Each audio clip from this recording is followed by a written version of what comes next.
ndio imeanguka. Nataka tuende tuisimamishe sasa. Kaka.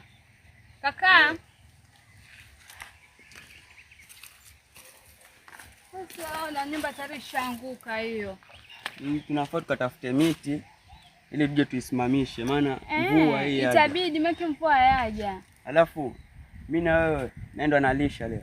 Leo ni mimi nalisha. Basi uende ukazifungue, mimi acha niende jitahidi kukata miti baadhi, alafu tuje tuisimamishe. Sawa, haina shida. Ngoja niende kazifungue kazilishe. Sawa, usiende mbali. Sawa.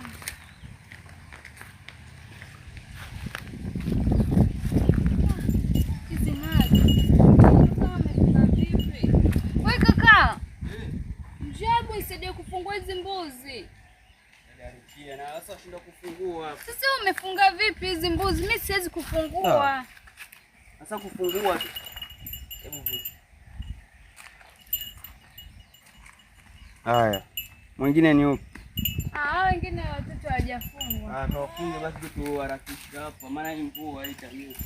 Na huyu yasumbua huyu. Na desturi yetu miti yao ikatwe. Hapana, usiogope. Sisi ndio wenye kaya. Miti kule inapatikana vizuri. Utatuingia ndani sana. Tunazunguka tu huku nje, miti inapatikana vizuri. Hata kuna msahau desturi yetu. Tuliambiwa miti ya kaya ikatwe. Ndio mimi sielewi inaje naambia hivyo kaya ndio kasema acha nikuite. Lakini kutokana na hizi mvua zinazonyesha, kutokana nyumba ijengwe na miti ambayo ni strong, miti ambayo ina uhimili wa kuweza kuhimili upepo na mvua ambazo zinanyesha. Kwa hiyo twendeni tukakate miti kule.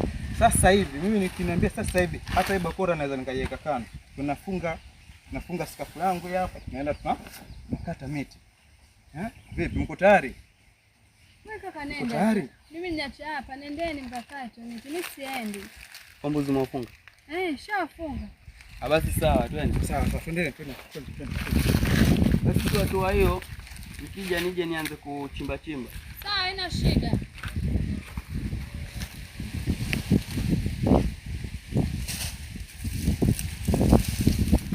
Hivi ndio hali ilivyo nyumbani kwetu.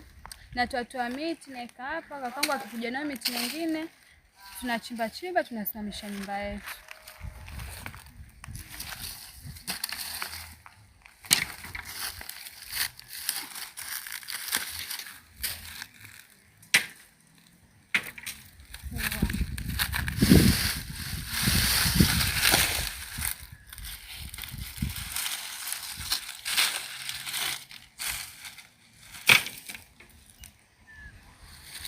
Huku kwetu sisi tunapenda kufuga kuku. Na badala kuku ni hili liliharibika, sasa nataka nilitengeneze, nilirekebishe. Ndio nianze kuleta kuku nifuge. Naendelea kunifuatilizia muone wali